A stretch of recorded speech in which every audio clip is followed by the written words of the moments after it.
Et parfois, en fait, on cherche tellement à se fondre dans la nature qu'on essaye de se réduire, de réduire notre propre essence, de réduire notre style, voilà un peu tout ce qu'on est.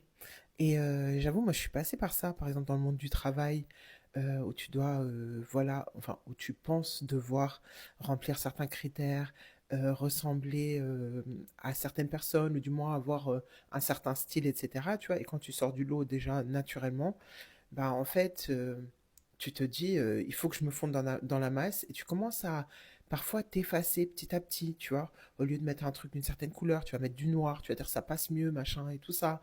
Au lieu de mettre un pantalon un peu plus près du corps, tu vas mettre un truc plus ample, comme ça on voit pas trop mes formes, comme ça passe mieux, etc.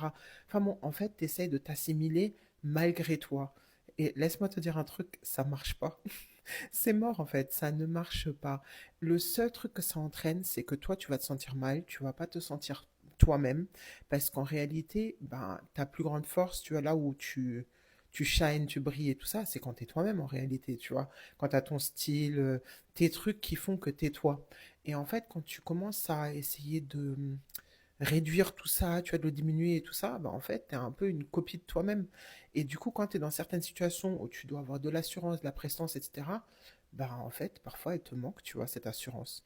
Donc, il vaut mieux rester fidèle à soi-même et aller dans des milieux et des endroits où justement on peut être soi-même, plutôt que de devoir aller quelque part où tu joues un rôle en perpétuité.